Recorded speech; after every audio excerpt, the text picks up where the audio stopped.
Good evening. We are again in Romans chapter 1. If you'll turn in your Bibles to Romans chapter 1. We're going to discuss this evening one of the most familiar passages in all the New Testament, and one that we often come back to, and rightly so, because it's a lovely passage and contains great truth. Verse 16 and 17 of Romans 1. For I am not ashamed of the gospel, for it is the power of God for salvation to everyone who believes, to the Jew first, and also to the Greek. For in it the righteousness of God is revealed from faith for faith. As it is written, the righteous shall live by faith. The righteous shall live by faith. And we want to focus on that statement tonight. The righteous shall live by faith. It is a quotation that is taken directly from the book of Habakkuk, chapter 2. And this passage alludes to an instance that took place in the Old Testament that we need to look at carefully tonight. So I want you to turn in your Bibles to Numbers chapter 14. Numbers chapter 14, where we will see an amazing account of a historical event that took place in the long ago. Numbers chapter 14. It is an occasion of great sadness, but it happened because people chose to sin instead of obey.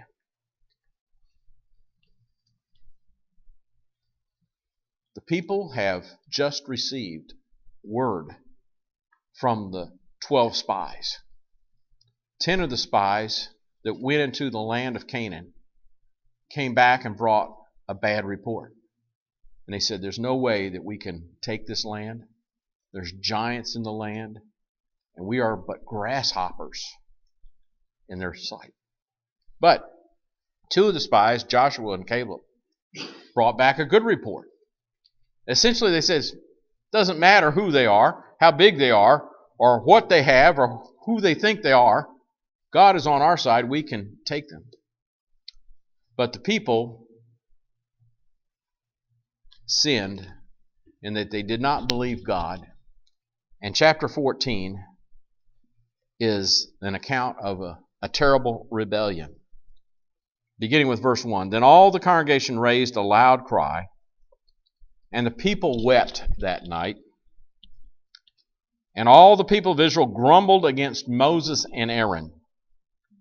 The whole congregation said to them, would that we had died in the land of Egypt, or would we that we had died in this wilderness.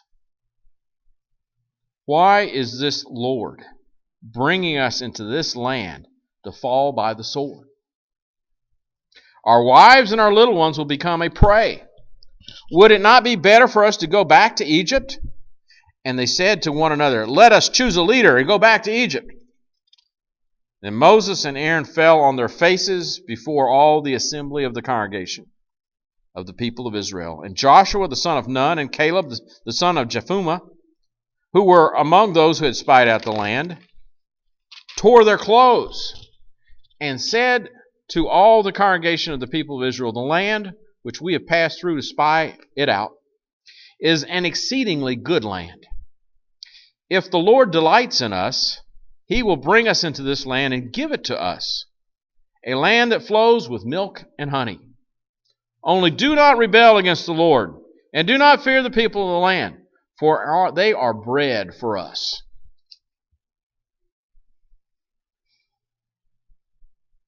Their protection is removed from them, and the Lord is with us. Do not fear them. Then all the congregation said to stone them with stones. But the glory of the Lord appeared at the tent of the meeting to all the people of Israel. And the Lord said to Moses, how long will this people despise me? And how long will they not believe in me, in spite of all the signs that I have done among them? I will strike them with the pestilence and disinherit them, and I will make you a nation greater and mightier than they. But Moses said to the Lord, then the Egyptians will hear of it, for you brought up this people in your might from among them, and they will tell the inhabitants of this land, they have heard that you, O Lord, are in the midst of this people. For you, O Lord, are seen face to face, and your cloud stands over them, and you go before them in a pillar of cloud by day and a pillar of fire by night. Now, if you kill this people as one man, then the nations who have heard your fame will say, it is because the Lord was not able to bring this people into the land that he swore to give to them. And he has killed them in the wilderness. And now please let the power of the Lord be great as you have promised, saying, the Lord is slow to anger and abounding in steadfast love, forgiving iniquity and transgression, but he will by no means clear the guilty, visiting the iniquity of the fathers on the children to the third and fourth generation. Please pardon the iniquity of this people, according to the greatness of your steadfast love, just as you have forgiven this people from Egypt until now. Then the Lord said, I have pardoned according to your word. But truly, as I live, and as all the earth shall be filled with the glory of the Lord, none of the men who have seen my glory and my signs that I did in Egypt and in the wilderness, and yet have put me to the test these 10 times and have not obeyed my voice, shall see the land that I swore to give to their fathers, and none of those who despise me shall see it. But my servant Caleb, because he has a different spirit and has followed me fully, I will bring into the land into which he went, and his descendants shall possess it. Now since the Amalekites and the Canaanites dwell in the valleys, turn tomorrow and set out for the wilderness by the way of the Red Sea. And the Lord spoke to Moses and to Aaron, saying, how long shall this wicked congregation grumble against me? I have heard the grumblings of the people of Israel, which they grumble against me. Say to them, as I live, declares the Lord, what you have said in my hearing I will do to you. Your dead bodies shall fall in this wilderness, and all of your number listed in the census from 20 years old and upward, who have grumbled against me, not one shall come into the land where I swore that I would make you dwell, except Caleb, the son of Jephunneh, and Joshua, the son of Nun. But your little ones, who you said would become a prey, I will bring in, and they shall know the land that you have rejected. But as for you, your dead bodies shall fall in this wilderness, and your children shall be shepherds in the wilderness 40 years, and shall suffer for your faithlessness until the last of your dead bodies lies in the wilderness. According to the number of the days in which you spied out the land, 40 days, a year for each day, you shall bear your iniquity 40 years, and you shall know my displeasure. I, the Lord, have spoken. Surely this I will do to all this wicked generation who are gathered together against me. In this wilderness they shall come to a full end, and there they shall die. And the men whom Moses sent to spy out the land, who returned and made all the congregation grumble against him by bringing up a bad report about the land, the men who brought up a bad report of the land died by plague before the Lord. Of those men who went to spy out the land, only Joshua the son of Nun and Caleb the son of Jephunneh remained alive. Now the rest of this passage has to do with our text tonight. When Moses told these words to all the people of Israel, and the people mourned greatly. And they rose early in the morning and went up to the heights of the hill country, saying, Here we are. We will go up to the place that the Lord has promised, for we have sinned. But Moses said, Why now are you transgressing the command of the Lord, when that will not succeed? Do not go up, for the Lord is not among you, lest you be struck down before your enemies. For there the Amalekites and the Canaanites are facing you, and you shall fall by the sword. Because you have turned back from following the Lord will not be with you. But they presumed, remember that word, but they presumed to go up to the heights of the hill country, although neither the ark of the covenant of the Lord nor Moses departed out of the camp. Then the Amalekites and the Canaanites who lived in that hill country came down and defeated them and pursued them even to Hormah. Remember these concepts from this passage: disobedience, presumption, and turning back. Disobedience, presumption, and turning back. Now, I want us to look again at the passage in Romans 1 that we read just a moment ago. Romans 1, 16 and 17. For I am not ashamed of the gospel, for it is the power of God for salvation to everyone who believes, to the Jew first and also to the Greek. For in the righteousness of God is revealed from faith for faith. As it is written, the righteous shall live by faith. The righteous shall live by faith.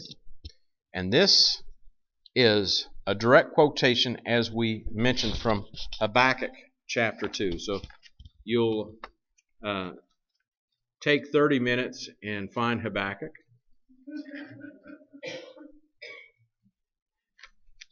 We'll see what Habakkuk says, beginning with verse 1 of chapter 2. You recall that Habakkuk has brought a charge against God, not in a disrespectful way, but he's asking God a question that he cannot understand the answer to. And that is, why is God going to raise up a people more evil and wicked than they are, to use them to destroy and punish them who are less wicked? And so he's asking God this question. So he says, Habakkuk says in chapter 2 and beginning with verse 1, I will take my stand at my watchpost and station myself on the tower and look out to see what he has said to me, or what he will say to me, and what I will answer concerning my complaint. This is a courtroom scene. He's brought a complaint against another party, and the other party is God, and he's in the court. And not only God is the one whose complaint is being brought, God is also the judge. And so Habakkuk is there to bring a complaint against God, and God is there to answer, not as a equal or a peer, but as God Almighty. Verse 2, and the Lord answered me, write the vision, make it plain on tablets, so he may run who reads it. God says, I want to give you an answer. I'll make it as plain as the nose on your face that you could even, it's going to be written in such big letters and in such a bold way that even when a man is running, he can read it. For still the vision awaits its appointed time. It hastens to the end. It will not lie. If it seems slow, wait for it. It will surely come. It will not delay. He's speaking of the coming incarnation of Jesus Christ. And then verse 4. Behold, his soul is puffed up. It is not upright within him, but the righteous shall live by faith.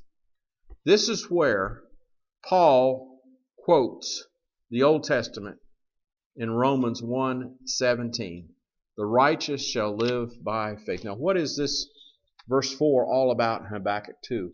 It's about the two kinds of people that will react in two kinds of way to the coming of Jesus Christ.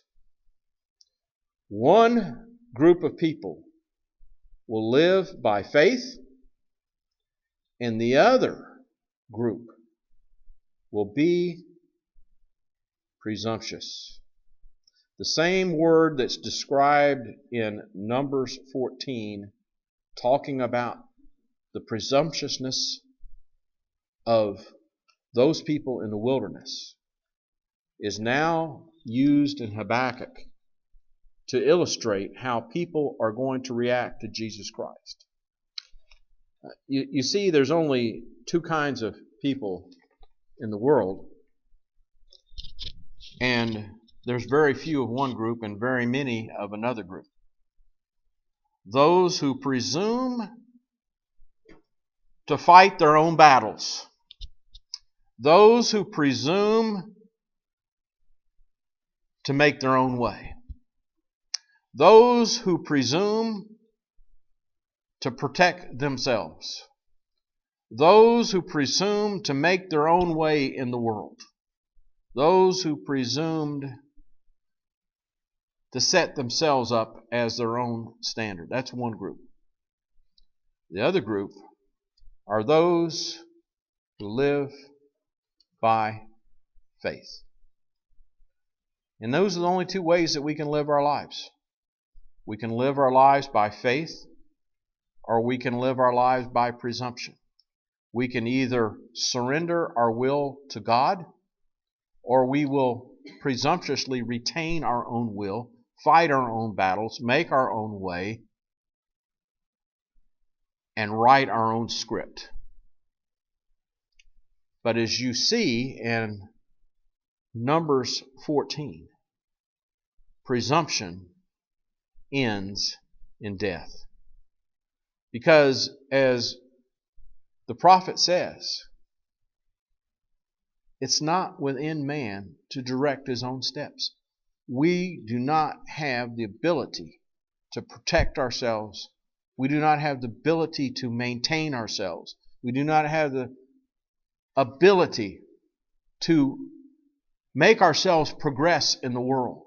We don't have the ability to carve out a place for ourselves among various opportunities. Because everything, up to and including life itself, is a gift from God. We cannot command anything in and of ourselves, but people presume to do so. The word here that is used goes back to what the people did in Numbers 14. What they did, they took themselves to a high place, a mountain, where they presumed that they could defeat their enemies themselves. And as the text says, without Moses, without the Ark of the Covenant, and without God. They thought if they go to this high place, this mountain, that they could defeat their enemies based upon their own will, based upon their own abilities, based upon their own wisdom and knowledge, and they just knew that they could do it. And this is very, very common in the Old Testament. When people wanted to get close to deity, they would go to the highest place around, wherever it was. And that's what these rebellious Jews did on this occasion. They went to the top of a mountain. Going to the top of a mountain to protect yourself without God's involvement is what is the basis of this word that's translated presumption. When we presume to protect ourselves in a place of our own choosing, using tactics of our own choosing, using the knowledge that we have garnered from one source or another, and moving forward without God, is like what they did in Numbers 14, going to the mountain to engage the enemy without their leader, without the ark, and without God. It was bound to fail, and it did fail. And they all died because of their presumption. And this is what Paul is, the picture that he's painting in Romans 1, verse 17. There's only two ways in life: presumption and faith. This is further illustrated in the book of Zephaniah in the Old Testament. You'll turn back to the minor prophets. Zephaniah, another one of the lost prophets. He's not lost. He's just hard to find. Zephaniah chapter 1, verse 6. We'll start with verse 4 for our context. Actually, we'll start at verse 1. The word of the Lord that came to Zephaniah, the son of Cushi, son of Gedaliah, son of Amariah, son of Hezekiah, in the days of Josiah the son of Ammon, king of Judah. I will utterly sweep away everything from the face of the earth, declares the Lord. I will sweep away man and beast. I will sweep away the birds of the heavens and the fish of the sea, and the rubble with the wicked I will cut off mankind from the face of the earth, declares the Lord. I will stretch out my hand against Judah and against all the inhabitants of Jerusalem, and will cut off from this place the remnant of Baal and the name of the idolatrous priest, along with the priest, those who bow down on the roofs, and the host of the heavens, those who bow down and swear to the Lord, and yet swear by Milcom. Those who have turned back from following the Lord, who do not seek the Lord or inquire of Him. This idea of turning back is part and parcel of this presumptuous kind of attitude that people have. People want to have it both ways. They want to have it my way. They want to have it God's way. And they think that somehow, if they pursue their own interest and call on the Lord's name, that He will somehow reluctantly tag along and bless whatever endeavor we're attempting. But that's not the case here. God said, it's me or nothing. Thou shalt have no other gods before me, no other gods in my presence. This is what the literal meaning of that is. And God says, you are trying to have this Milcom character, this false God. You want to swear by me and you want to swear by this other guy at the same time. You're not going to turn back. Your turning back is going to cause your total destruction. And this is what happened in Numbers 14. And it's also what the New Testament writer of Hebrews alludes to in chapter 10. If you'll turn into Hebrews chapter 10, we want to look at verses 34 through 39.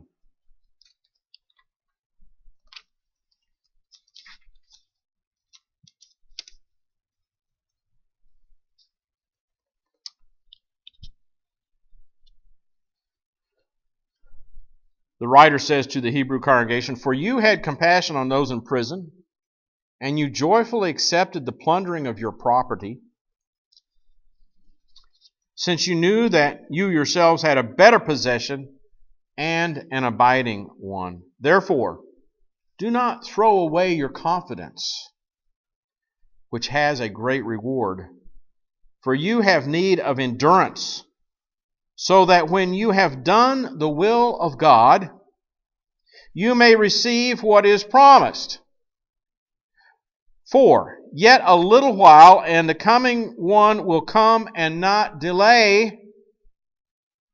But my righteous one shall live by faith. And if he shrinks back, my soul has no pleasure in him. But we are not those who shrink back and are destroyed, but of those who have faith and preserve their souls. Shrinking back is presumptuousness. Presumptuousness is disobedience. And so these passages, if we go back to Romans chapter 1, we're going to see what Paul is really trying to say here.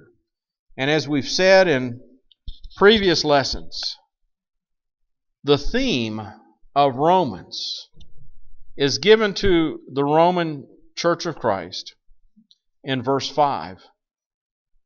He says, through whom, Jesus Christ, we, the apostles, have received two things. We have received grace and apostleship.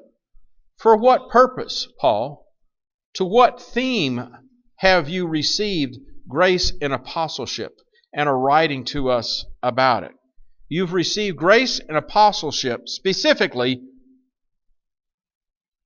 to bring about the obedience of the faith among all the nations. Paul's theme in Romans is obedience to the faith. And he begins to make his case in verses 16 and 17. And in verse 17 of these two short verses, he makes such a powerful statement. The righteous shall live by faith. And it's just important what he doesn't say as what he does say, because he's alluding to Numbers 14 and he's quoting Habakkuk 2, which is also very similarly spoken of in Zephaniah chapter 1 and verse 6. And that is that you're either going to be presumptuous or you're going to be faithful. There's contrast here that Paul says. The theme of what I want to write to you about is obedience to the faith among all the nations. Why? Because the opposite of belief is unbelief. The opposite of faith is presumption. We're either withdrawing from God or we're advancing towards God. We're either standing on our own rock fortress, our own mountain of our own strength, or we've surrendered to the rock of Christ. We're either embracing destruction or we're embracing salvation. We've either chosen death or we've chosen life. And we're either disobedient or we are obedient. Obedience is that group of people that Paul so eloquently describes here. The righteous shall live by faith. And the opposite of obedience is disobedience. And the poster child of disobedience are the children of Israel, who presumed to fight their own battles. And they all died in the wilderness except Caleb and Joshua. All the rest were swept away because of the presumption to defend themselves, which cannot be done.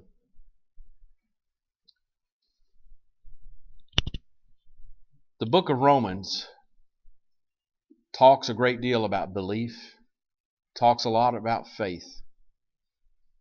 But we cannot for a millisecond separate obedience from faithfulness. They're one and the same. Without obedience, we cannot call ourselves faithful. And if we call ourselves faithful, then we will be able to prove our faithfulness by our obedience. Obedience is faithfulness, and faithfulness is obedience. And this is what Paul is going to describe in great detail throughout this wonderful book that we call Romans. And so, as we mentioned this morning, this idea of belief is a verb. It's a continually active verb. Obedience and belief, obedience and faith are all intertwined. We cannot say that we believe and be disobedient. We cannot be obedient and claim that we've done it by ourselves. We cannot presume ourselves to faithfulness. We cannot presume ourselves to obedience. We have to be truly obedient. We cannot rely on our own strength. We cannot go to our own fortress. We cannot go to our own mountain and proclaim our own ability to do anything. We must surrender totally to God, who will defeat our enemies in our presence without any help from us. If you're here tonight and need to respond to the gospel call in any way, won't you come as we stand and sing to encourage you?